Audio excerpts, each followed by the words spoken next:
Welcome all to today's presentation. Today's presentation is an introductory session for Part 1 MRCOG candidates, especially for those candidates who are planning to appear in June 2026 examination or January 2027 examination. We begin with our quote, Master MRCOG with concept-oriented clarity. Today we will have the basic discussion about MRCOG as such. So what exactly we are going to discuss today, or what are the learning objectives of the today's session are. So we will have the overview of the MRCOG and its different parts, that is part 1, part 2 and part 3. Then we will discuss about how to create trainees account on the RCOG website. We need to have a 6-digit number called as RCOG reference number, how to get this particular number, then how to apply to the RCOG for part 1 eligibility, and how to send the expression of interest, how much is the fees for the examination, how to book the examination, what is the syllabus and resources, and we will also have the blueprint for the part 1 of the MRCOG course, and we will have discussion about the online learning. Okay, so we will initially discuss about the MRCOG as such, its different parts, and then we will focus on the part 1 MRCOG, its syllabus. My session has got two parts. The first part, MRCOG overview, and part 1, how to prepare. In second session, we are going to discuss about this, how to create the trainees account. It is just a 10 minutes discussion. Any candidate who is totally new, does not know about RCOG, how to start the preparation, how to get this RCOG reference number, and how to create an account, that we will see in the second part. I think most of you already have RCOG reference number, but those who do not have RCOG reference number and those who have not got their eligibility done for part 1 MRCOG, the second part is going to be very, very helpful. So something about Royal College of Obstetricians and Gynecologists. This is the RCOG. It is situated in the London. This initially it is called as a British College of Obstetricians and Gynecologists. It is founded in September 1929. The first president of this college was Professor Blair Bell, and honorary secretary was Professor Fletcher Shaw. And current president from December 2025 onwards is Dr. Alison Wright. Okay, he is the current president. Now, let's have the overview of the MRCOG as such. See, this qualification has been designed to test the skills, knowledge, and clinical behavior of the doctors specializing in the obstetrics and gynecology. So it's not only your knowledge and it's not only your skills they are going to assess, but it is the assessment of your clinical behavior also. Okay, so this particular qualification has got three parts, part 1, part 2, and part 3. Successful completion of all three stages is required for membership of the college, that is MRCOG, to be awarded. So you cannot have part qualification. You need to complete all three parts for this degree to be awarded by the college. Okay. Now, why to do the MRCOG? Means if you already have a degree or if you are a postgraduate from, say, in any country, you can practice your specialty in your own country. Is there a need for this MRCOG? It's actually up to you, but this is an additional qualification which you can get with the same training which is done in your own country. You don't have to go to the UK. You don't have to work in the UK to get this MRCOG degree. Okay. This is an internationally recognized gold standard qualification in the obstetrics and gynecology. Okay, so this is a one of the important thing. It is recognized internationally. It will open up the international job opportunities for you. So you can have job opportunities in the UAE, Singapore, and other countries where this qualification is being recognized. It will help you to get a good visa for the migration also, because you are a highly skilled person. You have the qualification to work in that particular country. The respective medical council is recognizing that particular degree. So you will have the ease of migration also. Now, suppose you don't want to go abroad, you don't want the migration, but even if you work in your own country, this qualification help you to have your practice, which is evidence-based practice. Okay, so today this evidence-based practice is going to be very, very important, especially when the medical legal litigations are on rise. Okay, so your practice will be purely evidence-based practice. Now, even the corporate hospitals, they are accepting the consultants with this particular qualification MRCOG. So there will be openings from the corporate jobs or corporate hospitals also. Okay, so this is what is the advantage of MRCOG.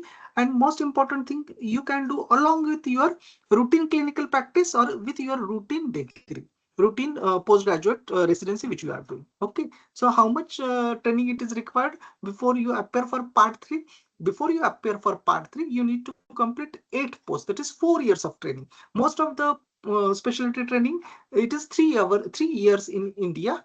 Even in most of the countries, it is 3 years. After that, definitely we work for additional 1 year. So total it becomes 4 years. That is recognized by the Royal College of Obstetricians and Gynecology. Then you appear for part 3, provided you have already cleared part 1 and part 2. Okay. Now, the most frequently asked question is, when should we appear this either part 1 or part 2? Okay. So as such, there is no age limit, but you can take the MRCOG at any stage of your career journey. Okay. If you are a trainee doctor, if you are already doing the residency, you should aim your part 1 generally after completion of 12 months of residency. You know, when you join the residency, first 12 months, you are so busy with your clinical work and all, you are getting settled into your specialty. Okay, so once you finish your 12 months, then you start thinking about this MRCG part 1. Okay, especially around 18 months of time, you should start thinking, you should for preparation and appearing for the part 1. Okay, so before completion of the second year of residency, it is better because this part 1, the subjects are like anatomy, physiology, biochemistry, pharmacology, pathology, etc., which you have already done during your NEET preparation or the PG entrance examination. You are quite fresh. As you go more into the obstetrics and gynecology, you will have the more knowledge of obstetrics and gynecology. You may go away from these certain volatile subjects like biostatistics, biochemistry, etc., etc. But when your knowledge is fresh about these basic subjects, it's better to appear for part 1. You become very comfortable in preparation. Okay. Then for part 2, I would say you need to have a solid foundation of your clinical experience. So generally, once you finish minimum 3 years of obstetrics and gynecology residency, that time you think of appearing for part 2. Okay, once you complete part 2, then you need to do assessment of the training total. Once you have done 8 posts, then you can appear for part 3. Okay, so that is what is actually, and all these posts you can do in your own country also. Okay, so what matters is your readiness to the appearing for the examination, that matters most. So it depends upon your clinical acumen, exposure, and how well read you are during your day-to-day practice. Most of the candidates I have seen, most of our candidates, they are studying alongside their clinical duties. Okay, turning everyday patient encounters into valuable learning. Okay, along with your clinical duties, hardly 1 to 2 hours if you prepare, you will be able to appear for this particular examination and you will clear these particular examinations. Okay, the key is a consistent preparation, confidence, and timing that aligns with your personal and professional growth. Okay. So what is the structure of MRCOG? As I have already mentioned, it has got 3 parts: part 1, part 2, and part 3. So let's see what is the type of this particular examination. Okay, part 1 and part 2, these are CBTs, that is computer based test. Okay, the part 1 basically covers the basic and applied sciences which are relevant to the clinical practice of obstetrics and gynecology.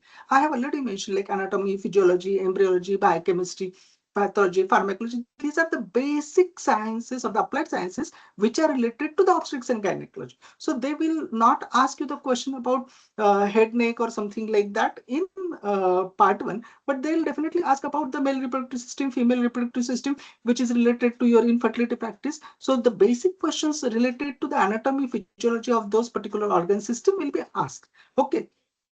Same thing about pharmacology, pathology, which is related to the obstetrics and gynecology, they are going to ask. Then part 2 is little difficult. This assesses the application of your knowledge in clinical scenarios, and it is also computer-based testing. Now, part 3, it is a clinical assessment of your knowledge, skills, attitude, and competency. It's actually OSCE examination. There are 14 stations, and it's a 14-station objective structured clinical examination. Passing the part 3 MRCOG will lead to the award of membership of the college, that is MRCOG. Now we'll discuss about how to register with the Royal College of Obstetricians and Gynecology. Suppose you are a totally new candidate and you want to start your MRCOG journey, what you will do? Okay. Now, first thing what you need to do is you need to create your trainees account on the RCOG website. Second, you need to assess your eligibility for part one. Okay. Then third, you can do what you have to do is you need to send the expression of interest for the examination. Okay, that I want to appear for part one. That is expression of interest. Okay, and all these three things does not require any charge. This is all free of cost. That is RCOG training account you can do. Assessment of the eligibility of the part one also does not require any charge. Expression of interest also does not require charge. Okay. Now, when you need to pay, when you book for the examination, okay, so these examinations are conducted 2 times in a year. Generally, June, July is one slot and another is in a January. Okay. So this particular batch, the upcoming examination is in the 30th of June. Okay. Now, the next examination will be January 2027. So first thing what you need to have is your trainees account with the RCOG. You will get a 6-digit number. Okay. Then you need to send the assessment for the eligibility, and then you need to send the expression of interest, and next is a payment of fees for the booking. Okay. So that time you need to pay the fees. So in the second part of the session, we will discuss about these three things step by step. And those who are totally new, they can create their account and they can send their application for eligibility as well as expression of the interest. Okay. Now let's see about the eligibility for part one. Now eligibility is you should be MBBS from a recognized medical college, and you should send the application form on the online website of the RCOG. Okay, there is a RCOG website, and on this there is an eligibility form which you need to fill online. You need to attach required documents and send it. So second part will go into the details. So what you need is your scanned copy of medical degree and registration certificate. Okay. The most important thing is your first name and the last name should match with your degree certificate. That is the most important. Most of the candidates, this eligibility reply from the RCOG is delayed because of the discrepancy in the name. So when you are creating account, at that time, please put your first name, last name, same as what you have on your documents. Okay. Generally, it will take 4 to 6 weeks for the RCOG to reply to your eligibility application. And even if you are a postgraduate in the obstetrics and gynecology, then also you need to attach your MBBS documents and not the post PG documents or the PG degree. Okay, this is the most important thing because your primary medical qualification, which is MBBS, which the RCOG wants, and they want your experience in obstetrics and gynecology. That's all. Okay. So after this comes the expression of interest that also we are going to see in the subsequent session. Now coming to the structure of the examination for part one. Okay. I have already mentioned that this is a computer-based test, CBT. It will have 2 papers. Each paper will have 100 single-based answer questions. So it will have a single-based answer question. That means there will be stay or short scenario, and there will be 5 options. In most of the entrance examination, which you have already undergone, generally there are MCQ type of multiple choice questions. Okay, and they will have 4 options. Here you will get 5 options. Okay, there is a little difference between the single best answer question and the multiple choice question. In multiple choice question, generally out of 4 options, one option is correct, 3 are wrong. But in single best answer question, your option one may be correct, 2 may be correct, even 3 may be correct, but there's only one which is best answer. Okay, so you need to give the select the single best answer. Okay, so this examination has got 2 papers. Both papers will contribute equally to the final score. Okay, so paper one will have 100 SPA, paper 2 will also have 100 SPS. It's 2.5 hour paper, that is 150 minutes each. So total becomes 5 hours. In between the paper 1 and paper 2, there is a 1 hour lunch break. So it is a very long examination. You need to have the stamina to sit for 3 hours, 3 hours 2 times. It means total 5 to 6 hours you need to sit. Okay. So this is what is the structure for the part one. Okay. So this is one of the example. Doctor, anyone wants to read this scenario and attempt this? Dr. Sayuri, Sansi, anyone? Yes, sir. A Yeah, please read this 24-year-old, scenario. yes, sir. A 24-year-old presents at 27 weeks into her second pregnancy, feeling unwell with backache, fever, and rigors. She has a temperature of 39.5 degrees centigrade. Urine analysis shows leukocytes and protein 3 plus. Her blood pressure is 80 by 50. Which action is most appropriate? Admit to ICU or HDU for intravenous antibiotic and supportive care. Arrange ultrasound for renal tract. Commence 7-day course of oral antibiotics. Give intramuscular steroids to promote fetal lung maturity. Make referral for physicians to review. Sir, option A, admit to ICU or HDU for intravenous antibiotics and supportive care.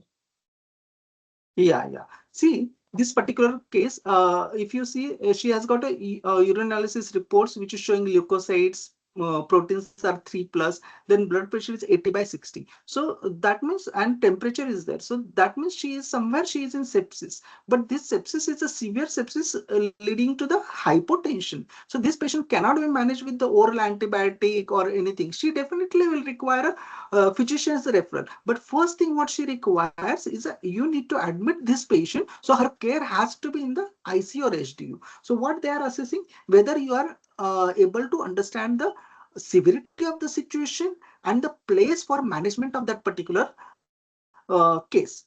Okay, so she cannot be managed in the general ward also. So they may confuse that admit to the such and such ward. Okay, maybe gynae ward or something like that. Okay, if she is a ANC, then it will be antenatal ward, but she will not go into the general ward. She will go into the ICU or HDU. So this is what actually they want. What is here priority is admission. So you are identifying that it is a sepsis and she requires ICU or HDU type of care. Okay.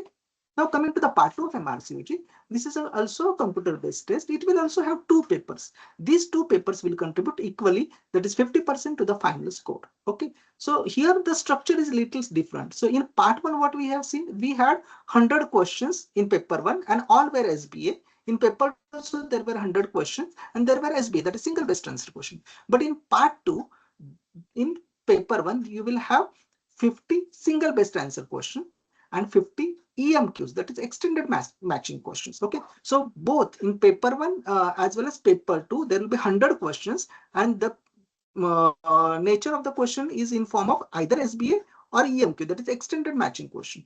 Now there is a difference between SBA and EMQ. As I mentioned, in SBA you will have a scenario, but in part 2 generally the scenarios are very long. Okay, and you will have 5 options here. While in EMQs you will get a long scenario which may be in form of history of the patient.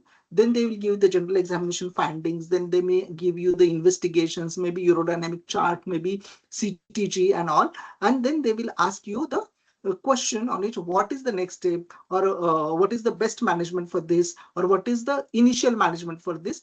Then you need to analyze that particular scenario, and out of 12 to 15 options, so the number of options are more here. That is why part 2 is very difficult because of this EMQs. And the most important thing is that among the SBS, they will, when they calculate the total score, the weightage is given 40% to the SBS and 60% weightage is given to the EMQs. So whatever score you obtain in the EMQs, that is taken into, that is given the weightage of 60%. And whatever the score is obtained in SBA, that is given the weightage of 40%. However, the number of questions will be 50-50 each. Okay, that is why part 1 is little difficult, and most of the candidates find this part 2 because of the EMQ more difficult.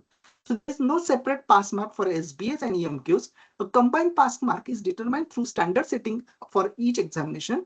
The SBA component contributes 40% to the overall mark, and the EMQ component contributes to the 60%. Okay. Now coming to the part 3 structure. Part 3 exam format is an objective structured clinical examination. It will have 14 tasks which are arranged in the circuit. 14 tasks, there are total 14 modules in the syllabus. So one task will be from one module. So there will be 14 modules, out of which each module will have one task. Okay. Now what are the different domains which are assessed in every task? Generally they will assess 3 or 4 domains out of 5 domains. So which are those 5 domains? They will ask, they will check the patient safety, whether this doctor is safe to practicing safely or not, whether he is able to recognize the say red flag symptoms or signs, then whether he is able to do the prioritization of the case or escalating the case in a proper manner, then communication with the patients and relatives, whether the doctor has got empathy, clarity, shared decision making, whether the doctor is following or not. So a number of aspects are seen. Okay, that is why it is the not only the knowledge of skills and knowledge, but it is also the clinical behavior that matters the most. The communication with the colleagues, whether you are doing appropriate referrals or not, whether you are giving the OR properly or not, whether you are working in a team properly or not. So these are the things which are assessed. Information gathering, whether your history is focused or not, whether you are interpreting the data, if the investigations are given, you are interpreting it correctly or not.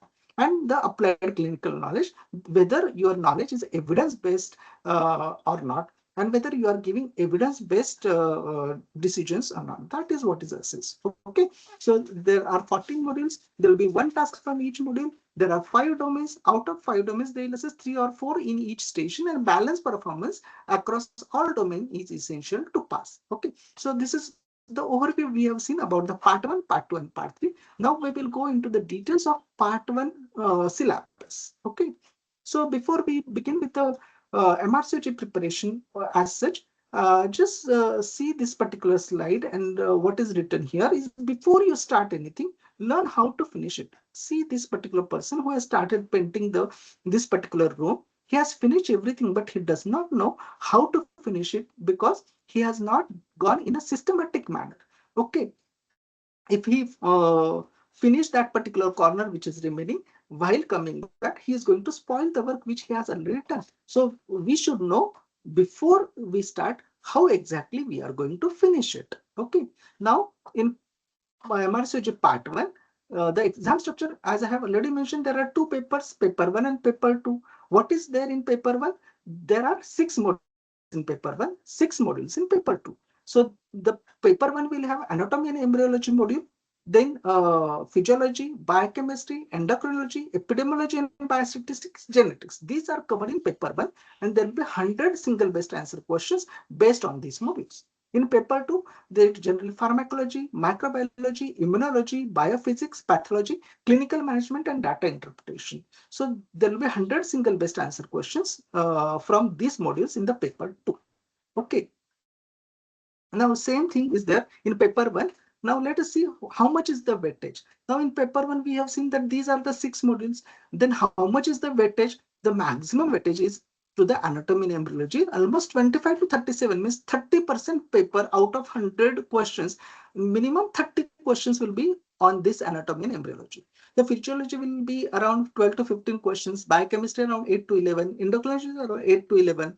Epidemiology and biostatistics is a very important module that will have around 12 to 15 questions. Okay, and remember, most of the students are afraid of this, but this is the easiest module and the scoring module, I'll say. Okay, even many candidates are afraid of the biochemistry module because it is volatile, but there are very certain and basic concepts which the RCOG is expecting, which are related to the obstetrics and gynecology. We should practice it, and you will definitely score quite good in these subjects. The genetics, again, few candidates find it difficult, but they are, we will see in subsequent slides what are the concepts which are expected in these modules also. In paper 2, the pharmacology will have around 12 to 15 SBS, microbiology around 16 to 18 SBS, immunology maybe around 13 to 15, biophysics around 10 to 12. Pathology is also a very important module, around 15 to 17 SBS is there. And most important module in paper 2 is a clinical management and data interpretation. Here, most of the questions will be from obstetrics and gynecology, and the data interpretation, such as they may give you CTG, urodynamic chart, or the partogram. They'll ask you the questions. Okay, so this module, this last module, clinical management, that there is maximum it is 20 to 23. Okay, so these are the composition of papers of MRCG part 1, paper 1, and paper 2. Same thing what we have discussed is shown here in the pie diagram, the module and their weightage. Okay. Now let us see into each subject what are the concepts which are expected. Okay, we have to cover all these concepts in our live session. Okay. Now, the first is anatomy. This is going to be very important. Around 15 to 20 SBAs are there. So they are expecting us to know about anterior abdominal anatomy of the anterior abdominal wall, muscles, actions, nerve supply, blood supply, etc. Inguinal canal, femoral canal, hernia, brachial plexus anatomy, and relevant injuries. Very important. Many SBAs are asked on this brachial plexus anatomy.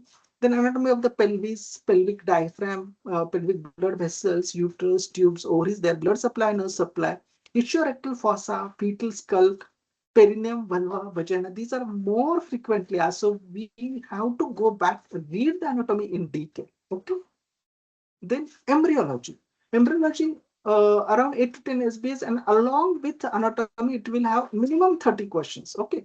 So the topics or the concepts which are expected in part 1 are gametogenesis, fertilization, implantation.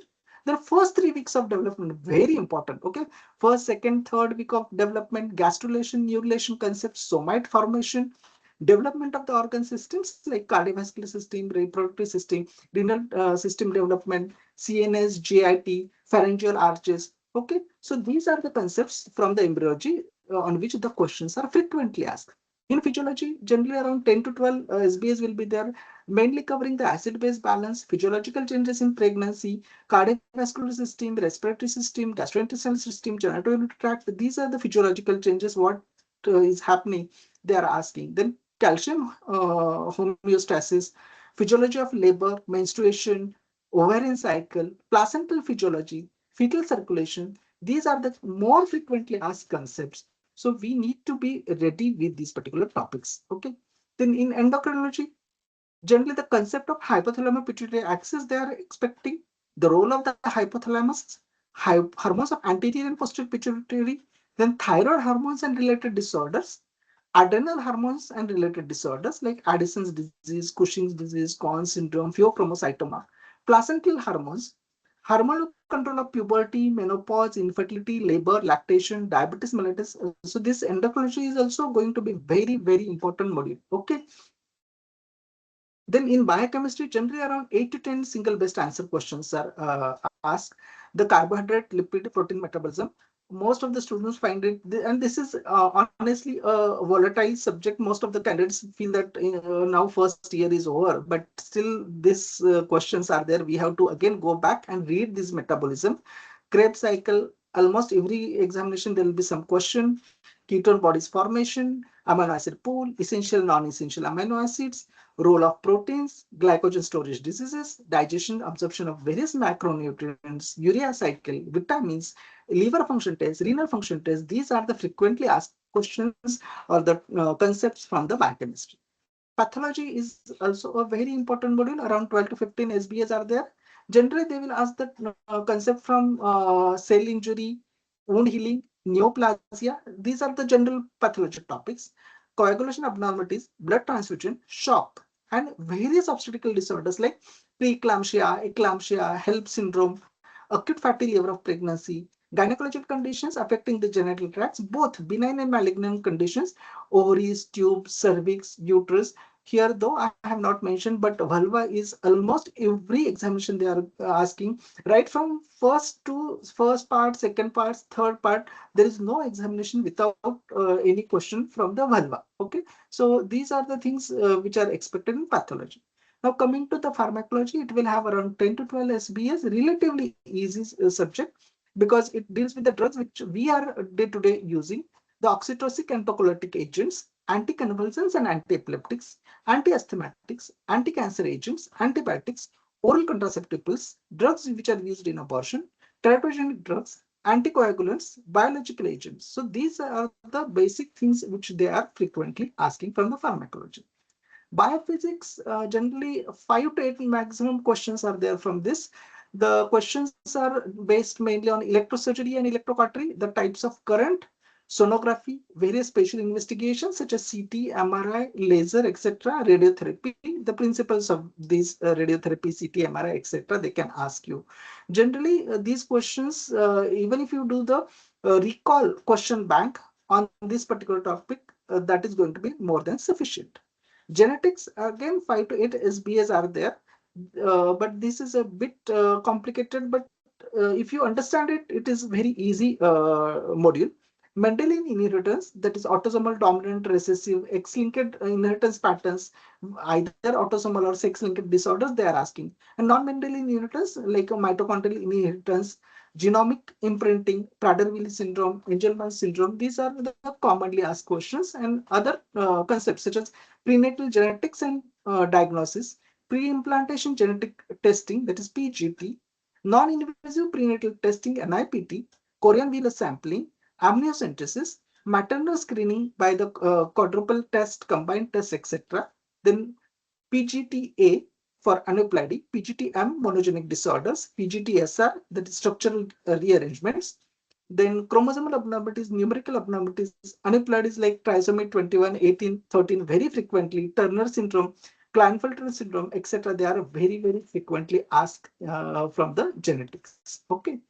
Then microbiology, around 12 to 15 SBAs are there. Bacterial infections like group B streptococci, listeriosis, syphilis, viral infections like torch, HIV, Australia antigen, parvo B19, fetal complications, fungal like candidiasis in pregnancy, parasitic like toxoplasmosis, then STIs like chlamydia, Neisseria gonorrhoeae, mycoplasma, HPV, HSV, HIV in pregnancy, Trichomonas vaginalis, and treatment of these infections. Immunology, around 8 to 10 SBAs are there. They'll ask the concept of innate immunity and adaptive immunity. Components of the innate immune system, such as macrophages, neutrophils, dendritic cells, natural killer cells, etc. Then immunological aspects of pregnancy, maternal and fetal immune tolerance, role of the placenta in immune regulation, hypersensitivity and autoimmune disorders, various types of hypersensitivity reactions very frequently asked. Many questions are asked on this. So we will go into the details of these hypersensitivity reactions in our session on immunology. Immunology of infection in pregnancy, immune response to various infections, vaccination, a very frequently asked topic. Okay, transplantation and reproductive immunology, not very commonly asked, but a few questions on transplantation they have definitely asked. Okay, biostatistics is one of the easy module if you understand it in a proper way. Okay, again it carries important weightage around 12 to 15 SBA. Okay, so they are asking about the types of data, whether it is a qualitative or quantitative. Okay, discrete or continuous, measures of central tendency, mean, median, mode, type, measures of dispersion like range, variance, SD, that is standard deviation, interquartile range, probability distribution, and sensitivity, specificity of the test, positive predictive value of the test, negative predictive value of the test, likelihood ratios, nominal distribution, skewness. So these actually, once you solve the questions and you correlate these things, it becomes very, very easy, and we will cover and make these topics very simplified. We will have a separate session, a detailed session on the biostatistics, where you will feel that you will score more than 90%. Almost all questions, you should be able to attempt. Okay, so the p value and various tests like chi-square test, t test, ANOVA test, Mann-Whitney test. So which test in which scenario? So generally these type of questions are asked from the biostatistics. The last module is a data interpretation and clinical management module. This is also very important, and around 18 to 20 SBAs are there on this. Interpreting and screening of and surveillance data like Down syndrome screening test, combined test, quadruple test, and what will be the next step, etc. ABG analysis they may give. Then non-stress test, they may ask you the questions on that. ECG interpretation, oxygen dissociation curve, RMI, very frequently asked. How to calculate the risk of malignancy index. Okay, neurodynamics, Apgar score, Bishop score, CMA analysis is also very frequently asked. So they can ask you the data interpretation. Okay. Now, what are the books for this preparation? There are many, many books. I have just listed few books. These are all available on online. You can get this from Amazon and all. So the most commonly and preferred one are MRCOG Part 1, Your Essential Revision Guide. That is MRCOG Part 1, Cambridge, published by the MRCOG Part 1, Cambridge University Press. Then revision notes for the MRCOG Part 1, published by the Oxford Specialty Training OST. These two are must actually. Okay. Then other books are Pass MRCOG. Then there are many books on SBAs. This Catherine Anderson is a good book. Then Basic Sciences in Obstetrics and Gynecology is also a good book. And there is a theory book by the Richard Saxena. Okay, this is also a very nice book. You can get this. Now, what are the different deadlines? Okay, this is very important. Okay, now part one, eligibility. What we have discussed already is you need to send your application to the RCOG for eligibility assessment. This is by 10th of March. If you want to appear in the month of June, you should send. Most of the candidates, I think, already have applied. Okay, at least those who have approached me before, they have applied this for the eligibility already, and they have got their reply from the RCOG also.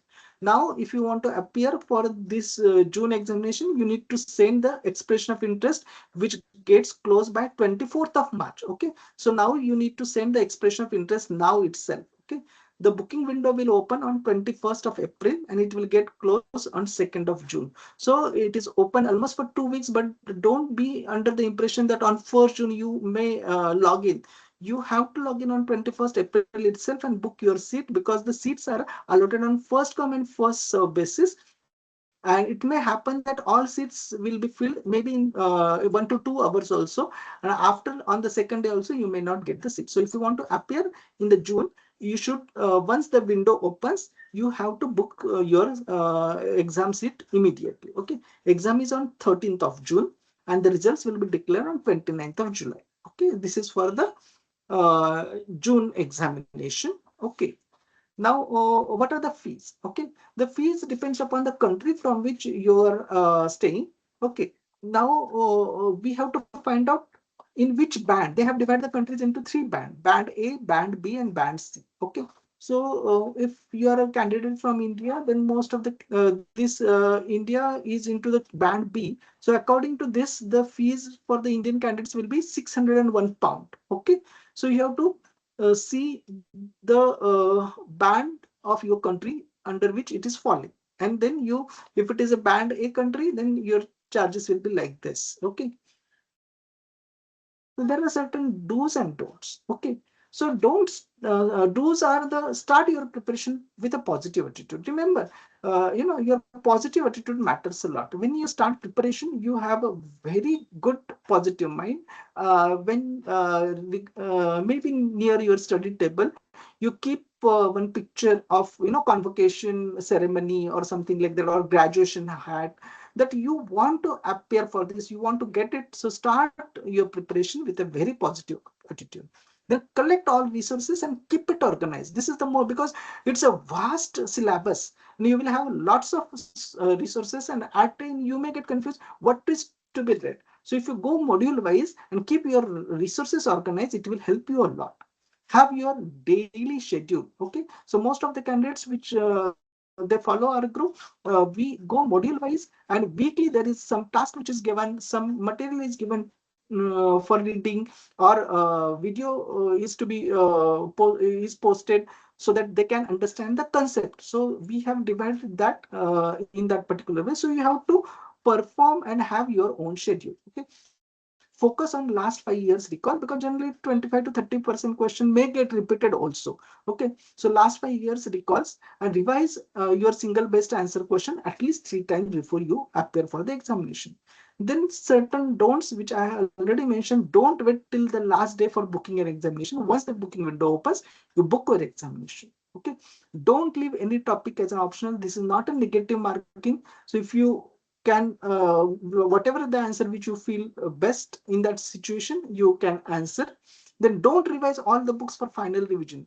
Okay, most of our class notes are going to be sufficient. Okay, and even if you listen to our sessions again and again, that will help you a lot.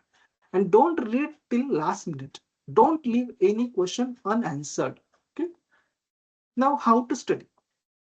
The most important, when you start preparation, the syllabus is vast, so always get used to the e-learning, because it is flexible in nature. You can study at your own pace. Use soft copies and tablets. Okay, It is very easy to have the lots of ebooks on your tablet and read.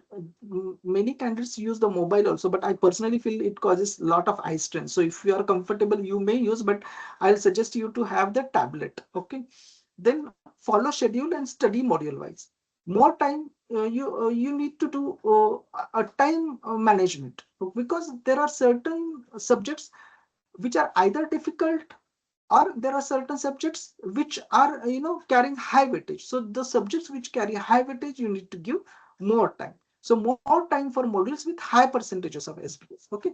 And every person might have certain subjects which are easy for that person, and certain which are difficult, and that will vary from person to person. So you need to find your strength and weaknesses, and accordingly you need to allot the time. Prepare your own notes and be active in the group. Okay. Complete the task which is given in the group daily, maybe in either SBA or the video or the document if it is given for reading and all. Generally, we have live session on the weekend, either Saturday or Sunday. We have live session, weekly live session. So in 1 week, Monday to Friday in the group, we are posting certain material to read or listen the video, and you need to make your concept very clear. And at the end of the live session, we discuss all that along with the SPS. Okay. Then question bank from the website. If it is, we post some questions, you can solve from there also. The most important, you need to give adequate time for the revision. Okay. The concentrate on recalls. For the recall, generally we have a separate session at the end of, once we finish all our modules, we give 1 month almost for the revision. Last 1 to 2 months, you should study at least three hours minimum. Okay. And attempt periodic mock, which are posted either in the group or on the website. Okay. There are many tips and tricks for the examination. Part one is relatively easy, but you need to complete your syllabus properly. And these tips and tricks will work only when you have studied the subject carefully. Okay. You can we will tell you how to remember the things by using mnemonics. The recalls we are going to concentrate. Then you need to have your own exam wall, like the topics which are difficult, the topics which you failed, you need a revision again. You need to post those topics or tables in in front of you on the wall, and prepare your exam wall. You need to have your consistency and persistency in the preparation. Definitely, mentorship helps. You can prepare on your own also, but member mentorship, if you have someone who is going to guide, that helps a lot. And don't study together. Always have some study partner with you. And when you study in the group, even with our course, that will help you a lot. Okay. So what is the key to the success? Organization of your study material, having your own schedule. The most important is a practice. You need to practice your SBAs, and SBAs. Generally, this practice will make you what kind of questions and the concepts which they are asking. So you will concentrate again, go back to theory, clear your concepts. Okay. You need to be consistent and persistent. Your positive attitude matters a lot. Do not stop till you achieve your goal. Okay. Understand the technique of each part of the MRCG. As I have already briefed part one, part two, part three. But the most important thing, why the student fail either of the part, because your way of study is common for all three parts. No, the part one is assessing different things, part two is assessing different things, part three is different. So the technique of each part is also different. Okay. If you understand that, then your preparation will also be easy, and you will pass this easily. Okay. Your dedication and determination matters a lot. You need to have your own notes and give adequate time for the revision. Okay. So these are the key points. And this is the way your exam wall should look like. Okay. Even if you are a resident, you should take out some time, at least 1 to 2 hours per day. And such wall you should prepare. And before examination, it will be very, very helpful for you, for a quick revision. Okay. So your preparation is something. Do you know who are they? See, this person is Edmund Hillary. Hillary. He is a New Zealander, and this person is a Tenzing Norgay. Nepali Indian Sherpa. They were the first climbers confirmed to have reached to the summit of Mount Everest, the world's highest peak, on May 29th, 1953. Okay.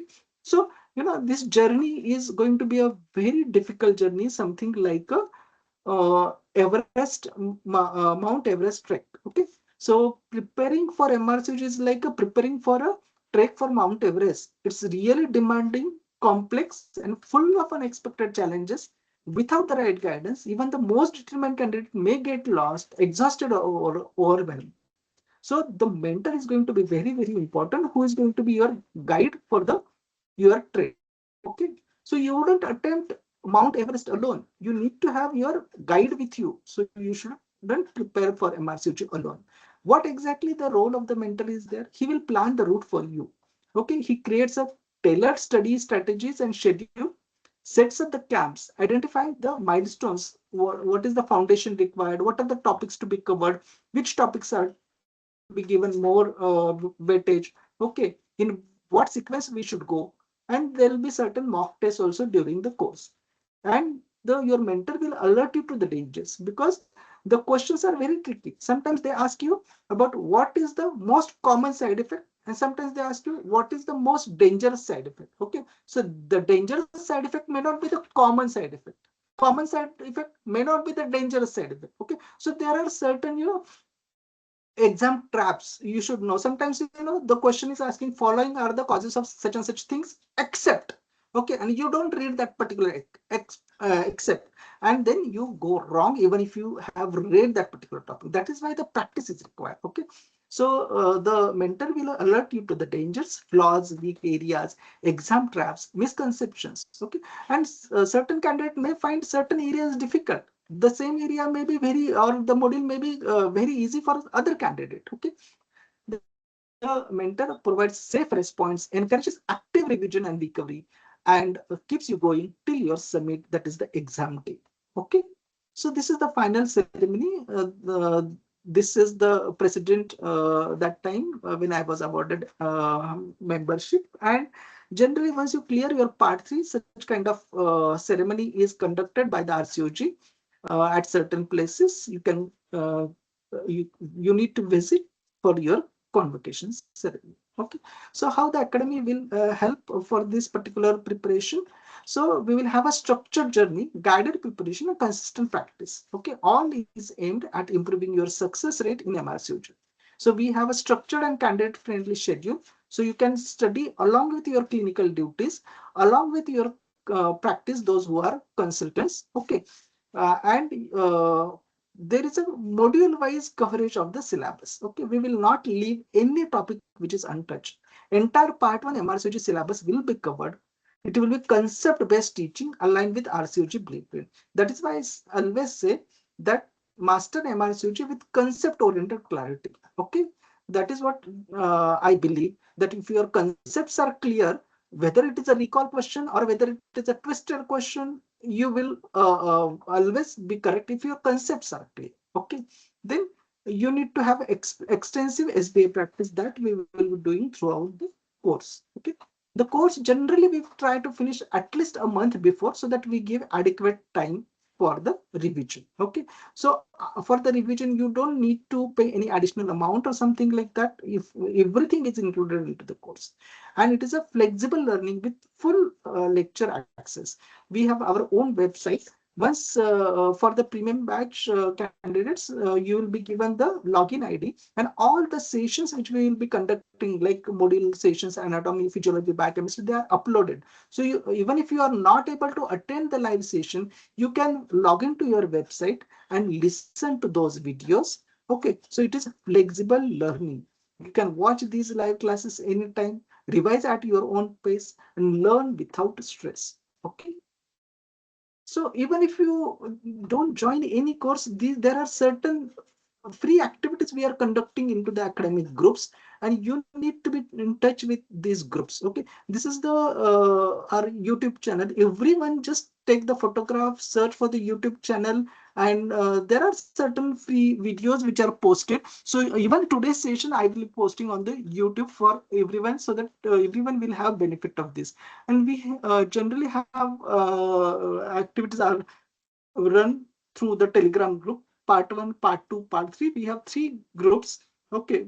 We are conducting classes for all 3 parts. Okay. And these are the groups which are available. This is our website. Okay. So this is our schedule for part 1. And we are planning. So we started little late. So we will have little change in the schedule. And we are planning that we should finish by the end of the May, so that June, 30 June is your actually examination. So we will have revision classes adequately. Okay. So that finishes our topic. Thank you all.